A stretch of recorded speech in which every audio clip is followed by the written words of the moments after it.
산속에서 만난 기묘한 여인. 옛날 옛적 강원도 깊은 산속 마을에 한 젊은 나무꾼이 살고 있었습니다. 그의 이름은 김복수. 30이 넘도록 장가를 가지 못했고 부모는 일찍 세상을 떠나 홀로 산 근처 초가집에서 살아가고 있었습니다. 복수는 성실하고 정직했으나 가난이 몸에 붙은 그림자처럼 따라다녔습니다. 하루하루 나무를 해다 팔아 겨우 죽을 끓여 먹고 살았고 그마저 비오는 날엔 산에 오르지도 못했습니다. 어느 날이었습니다. 장마가 끝나고 하늘은 맑았지만 산허리에는 유난히 짙은 안개가 자욱하게 깔려 있었습니다. 그날따라 복수는 마음이 어딘가 불안했습니다. 그러나 빈지게를 멍하니 바라보다 이내 마음을 다잡았습니다. 이러다 굶어 죽겠구나. 안개가 짙으면 짐승들도 나오지 않겠지. 오늘은 깊은 산 쪽으로 가보자. 그렇게 복수는 지게를 지고 산속으로 들어섰습니다. 안개는 그의 무릎을 덮고 곧 허리까지 차올랐습니다. 나무꾼은 방향 감각을 잃었지만 어쩐지 한 길로만 걸어야 할 것 같은 기분이 들어 그대로 걸음을 옮겼습니다. 그러던 중 멀리서 희미하게 종소리가 들려왔습니다. 탱, 탱. 산속 절의 종소리처럼 들렸지만 이 근처에는 절이 없었습니다.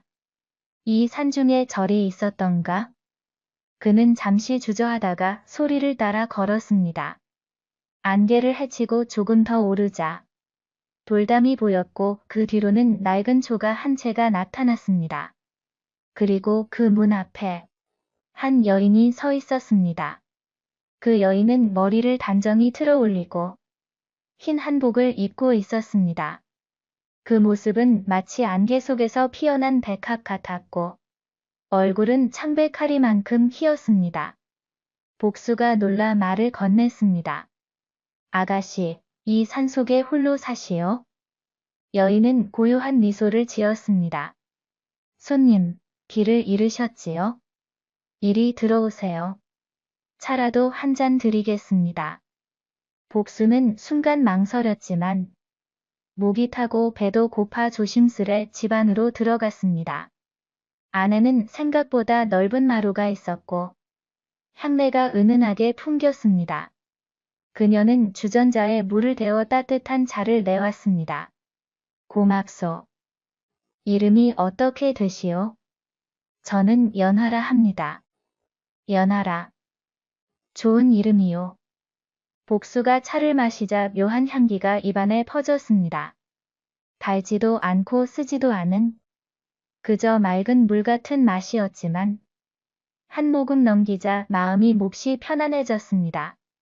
그때 여인이 부드럽게 물었습니다. 나무꾼 나리, 혹시 요즘 근심이 많으신가요? 복수는 눈을 크게 떴습니다. 어찌 아시오? 손님의 눈빛이 고단하고 손끝이 떨리고 있네요. 오래도록 홀로 사셨죠? 복수는 얼굴을 붉혔습니다. 그렇긴 합니다만 여인께서 어찌 그런 것까지? 연하는 그저 미소 지었습니다. 이 산은 외로운 사람만이 찾아옵니다. 당신도 그리운 이를 잃은 적이 있나요? 복수는 그 말을 듣는 순간 어릴 적 세상을 떠난 어머니의 얼굴이 떠올랐습니다. 눈시울이 뜨거워졌습니다. 예. 어머니가 일찍 돌아가셨습니다. 그때 여인은 한숨을 내쉬며 말했습니다. 그분도 그립겠네요. 하지만 이 산에는 잃은 사람을 다시 만날 수도 있답니다. 복수는 깜짝 놀라 물었습니다. 잃은 사람을 다시 만난다니? 무슨 말씀이요? 이 산은 인간의 세상과 저승의 문턱이 맞닿은 곳이지요. 운명에 따라 어떤 이들은 아직 떠나지 못하고 이곳을 떠돌아요. 그녀의 눈빛은 깊은 물처럼 고요했지만 그 안에는 알 수 없는 슬픔이 어렸습니다. 그날 밤, 복수는 그녀의 집에서 하룻밤 신세를 지기로 했습니다. 밤이 깊자 여인은 마루 끝에 서서 달을 바라보고 있었습니다. 그 달빛 아래 그녀의 그림자는 없었습니다. 복수는 그 모습을 보고 가슴이 덜컥 내려앉았습니다. 그림자가 없다. 그가 눈을 비비며 다시 보았을 때 여인은 이미 안개 속으로 사라지고 없었습니다. 다음 날 아침, 복수는 이상한 기분으로 눈을 떴습니다. 주위를 둘러보니 집은 온데간데였고 자신은 낡은 무덤 앞에 누워 있었습니다. 이게 뭐야? 무덤의 비석에는 희미하게 글자가 새겨져 있었습니다. 연하지며. 복수는 소스라치게 놀라 일어섰습니다. 연하. 그 여인 이름이었는데. 그 순간 머리 위에서 학 한 마리가 날개를 퍼덕이며 하늘로 날아올랐습니다. 그 부리에는 작은 금비녀가 물려 있었습니다. 그 비녀는 어젯밤 여인의 머리에서 보았던 바로 그것이었습니다. 복수는 멍하니 학을 바라보다가 무릎을 꿇고 절을 올렸습니다. 부디 편히 가시길. 그 후로 그는 산을 내려오지 못했습니다. 길이 자꾸 바뀌고 나무들이 방향을 가로막는 듯 했습니다. 그리고 멀리서 다시 여인의 목소리가 들려왔습니다. 나무꾼 나리, 아직 떠날 때가 아니에요. 안개가 다시 짙어지고 복수는 어느새 그 초가집 앞에 서 있었습니다. 이번에는 도망칠 생각조차 들지 않았습니다. 문이 열리더니 연하가 다시 나타났습니다. 돌아오셨군요. 이젠 무서워하지 않으시네요. 당신은 대체 누구시오? 저는 오래전 혼례를 앞두고 병에 걸려 이 산에서 죽은 여인입니다. 하지만 혼약한 이는 저를 잊고 다른 여인과 혼인했지요. 그 후 마음이 미련에 사로잡혀 이 산을 떠나지 못했습니다. 복수는 조용히 고개를 끄덕였습니다. 그녀의 말에는 슬픔과 체념이 묻어 있었습니다. 그럼 나를 왜 부른 것이요? 당신은 저와 닮았어요. 외롭고 잃은 이를 그리워하는 마음이 너무 닮았어요. 그녀의 말에 복수는 아무 대꾸도 하지 못했습니다. 그날 밤 달빛은 더욱 푸르렀고 집안에는 향이 가득했습니다. 연하는 말없이 비녀를 풀어 복수의 손에 쥐어주었습니다.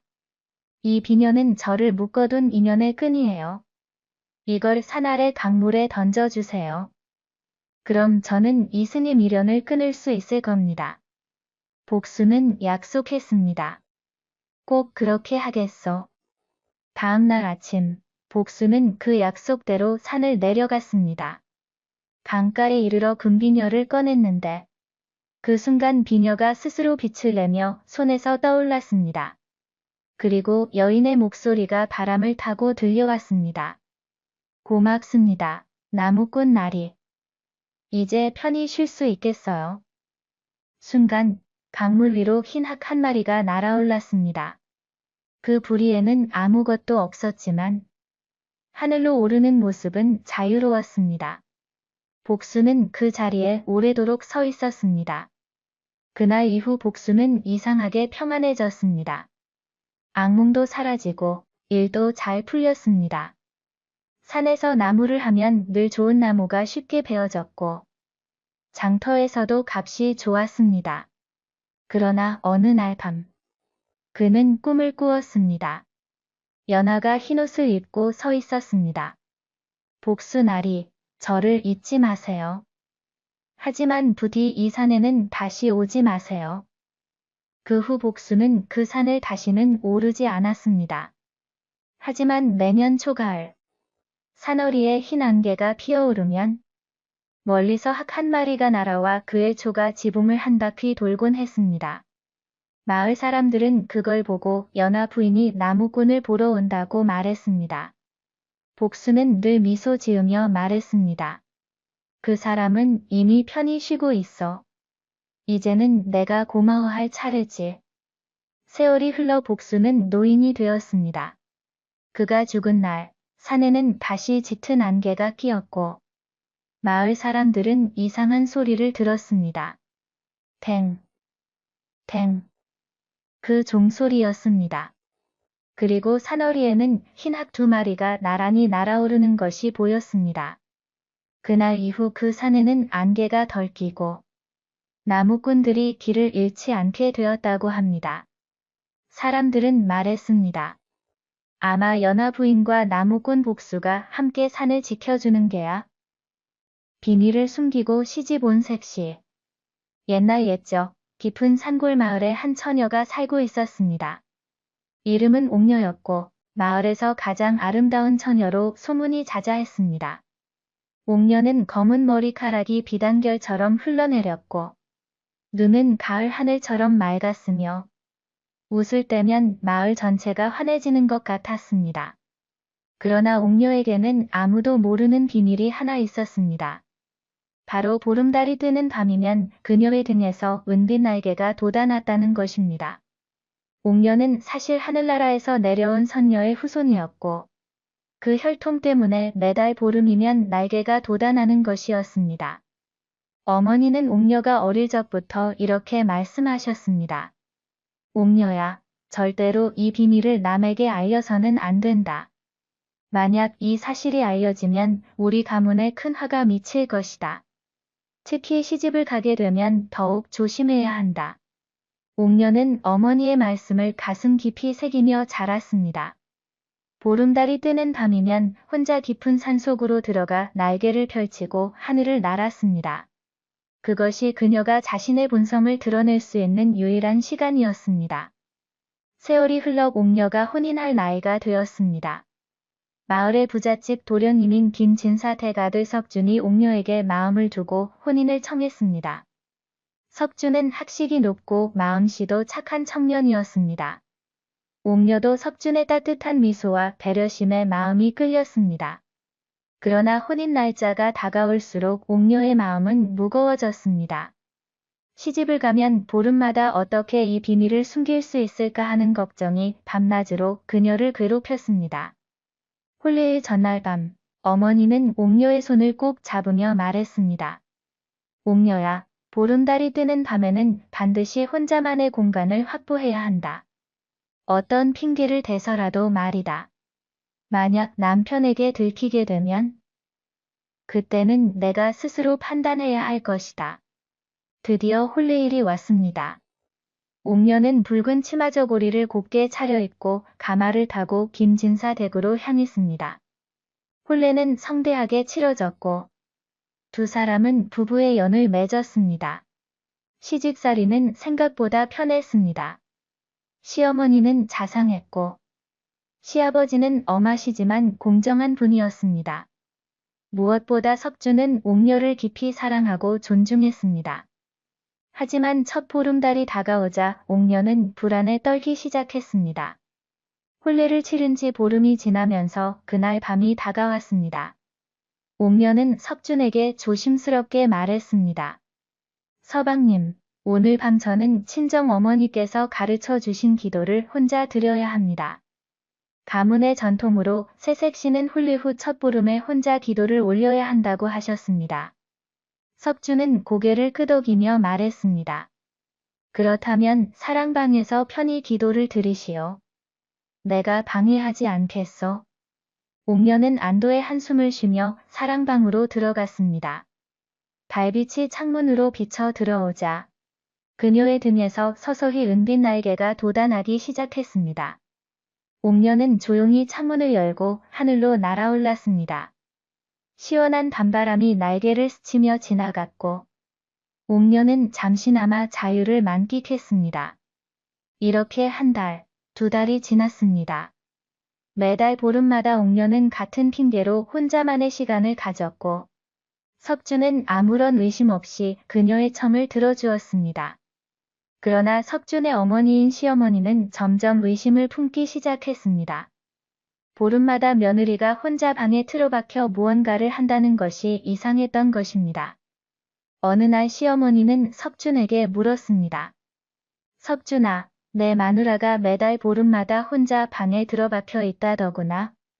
도대체 무엇을 하는 것이냐? 석준은 담담하게 대답했습니다. 친정 가문의 전통으로 기도를 드린다고 하였습니다. 어머니, 시어머니는 고개를 가로저었습니다. 나도 여러 집안의 풍습을 많이 보았지만 그런 전통은 들어본 적이 없구나. 혹시 며느리가 무슨 비밀을 숨기고 있는 것은 아닐까? 석주는 아내를 믿었지만 어머니의 말씀에도 일리가 있다고 생각했습니다. 다음 보름날, 석주는 옥녀가 사랑방에 들어간 후 몰래 창문 밖에서 안을 들여다보기로 했습니다. 보름달이 중천에 떠올랐습니다. 옥녀는 평소처럼 사랑방으로 들어갔습니다. 석주는 숨을 죽이고 창문 밖에서 안을 살폈습니다. 그때였습니다. 달빛이 방안을 환하게 비추자 옥녀의 등에서 찬란한 은빛 날개가 펼쳐지는 것이 보였습니다. 석주는 눈을 의심했습니다. 아름다운 아내의 등에서 새의 날개처럼 생긴 거대한 날개가 돋아나고 있었던 것입니다.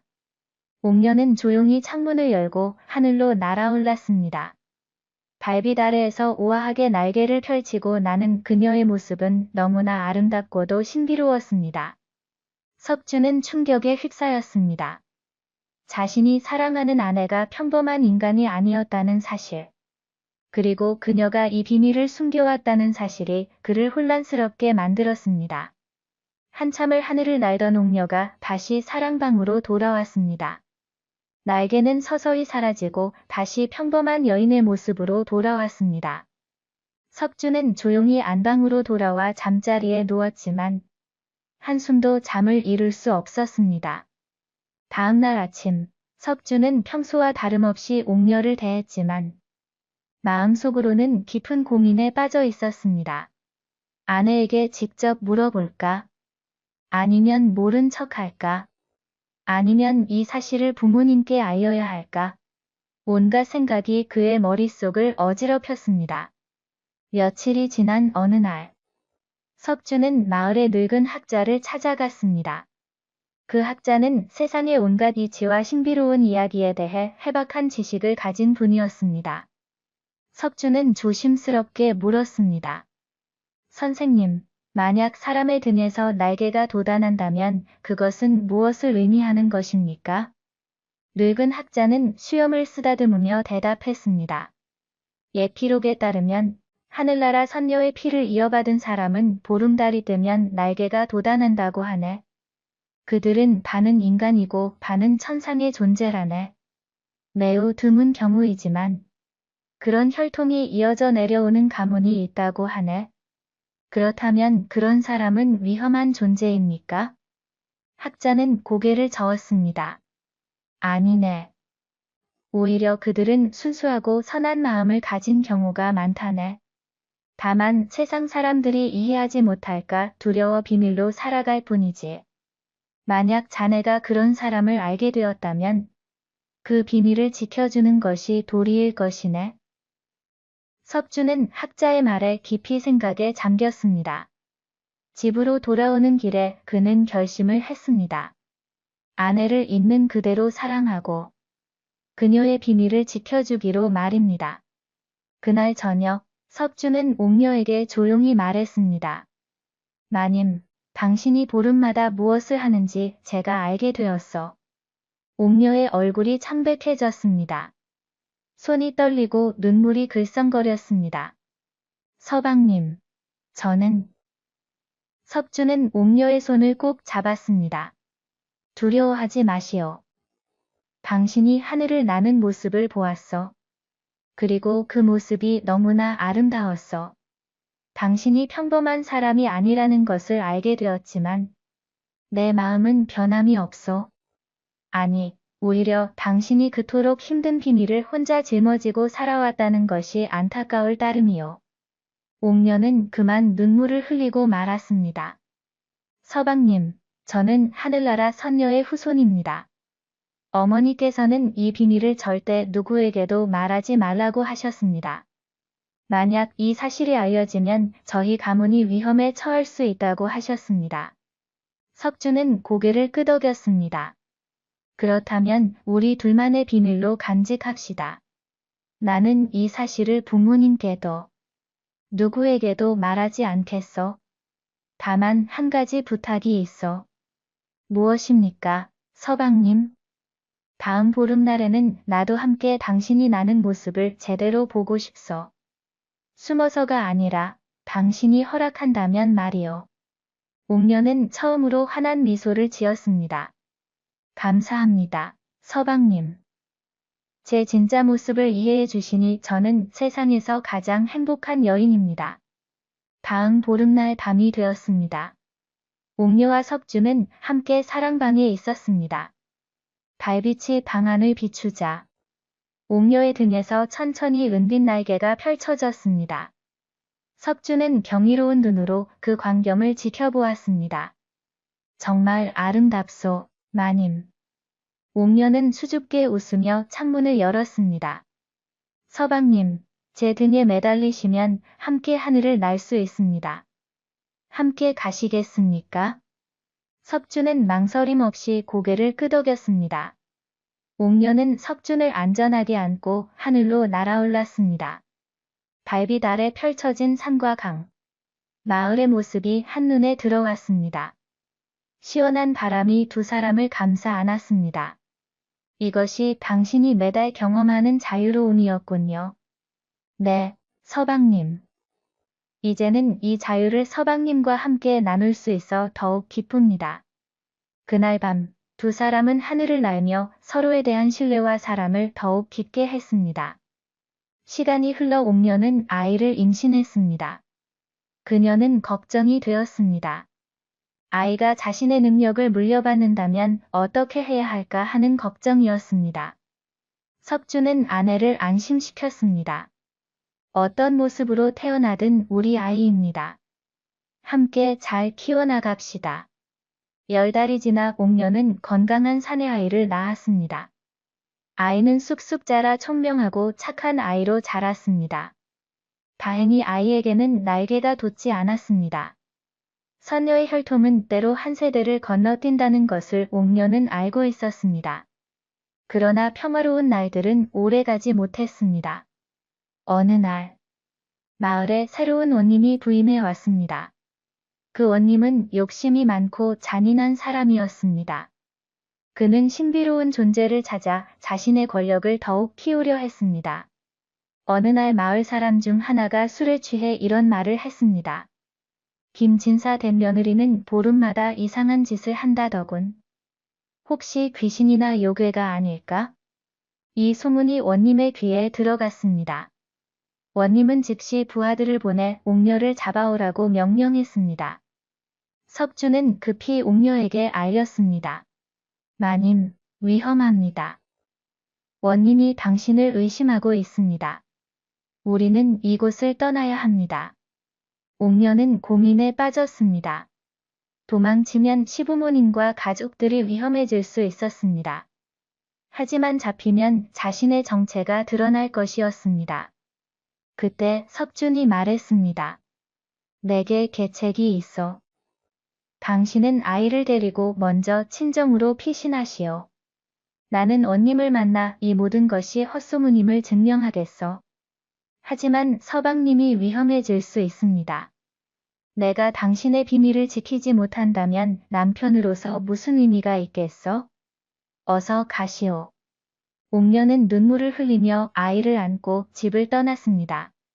마침 그날이 보름이 아니었기에 날개가 없었지만 그녀는 밤을 틈타 산길을 따라 친정으로 향했습니다. 석주는 원님 앞에 끌려갔습니다. 내 아내가 보름마다 이상한 행동을 한다는데 사실이냐? 석주는 침착하게 대답했습니다. 원님, 그것은 터무니없는 소문입니다. 제 아내는 단지 불교 신자로서 보름마다 기도를 드릴 뿐입니다. 많은 여인네들이 그러하지 않습니까? 그렇다면 다음 보름날 내 아내가 기도하는 모습을 내가 직접 확인하겠다. 석주는 속으로 안도했습니다. 다음 보름까지는 보름이 넘게 남아 있었고 그때까지 옥녀를 안전하게 숨길 수 있을 것이었습니다. 그리 하십시오, 원님. 제 아내는 정직한 사람입니다. 원님은 석준을 돌려보냈습니다. 석준은 급히 친정으로 향했습니다. 그곳에서 옥녀와 재회한 석준은 장인어른과 장모님께 모든 사실을 말씀드렸습니다. 장인어른은 한숨을 쉬며 말했습니다. 우리 가문의 비밀이 드러날 위기에 처했구나.